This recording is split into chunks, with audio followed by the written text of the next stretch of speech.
everyone, Coach Dana Cavalia coming at you from the studio.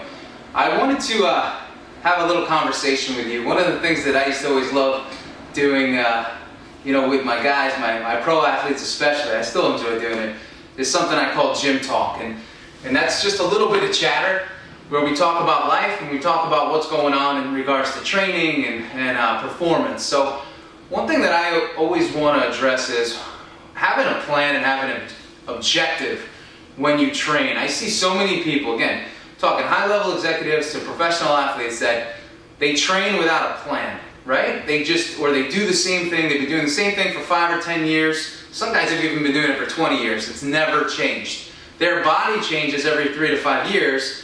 Their goals and needs change, sometimes daily, but they keep doing the same thing. And again, working with a guy like even Derek Jeter, realized that different segments and different points of his career, he had to change and make adjustments. Now, when he realized that, his performance continued to elevate and accelerate.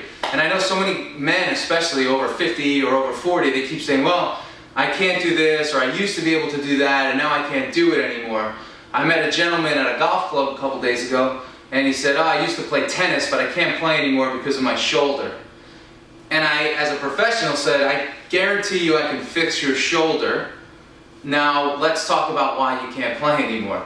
And for me, sometimes it's a balance between, sometimes you just don't want to play anymore and you use these physical excuses and ailments as to why, and that's okay. But let's just be honest about that.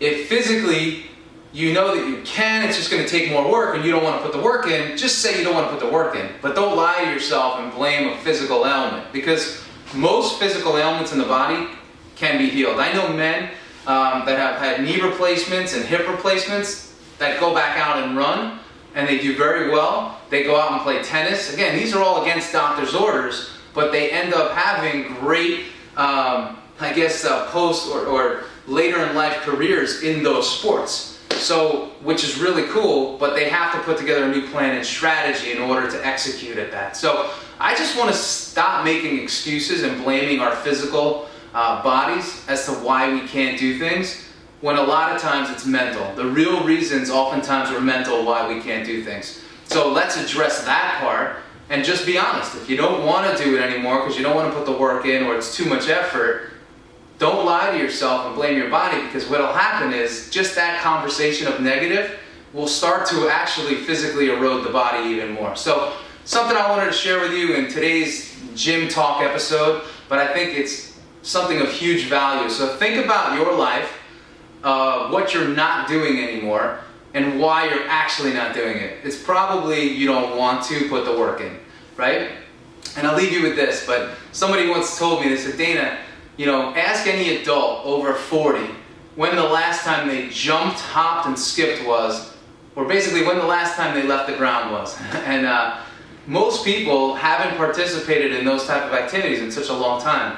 And that leads to, again, more erosion. I'm not talking about slipping on ice, but for the most part, just make sure that you're continuing to be honest with yourself so you know exactly where you're really at with your physical health. So that's what I have for you. Thanks for coming to my version of solo gym talk today, and I will talk to you soon. Take care.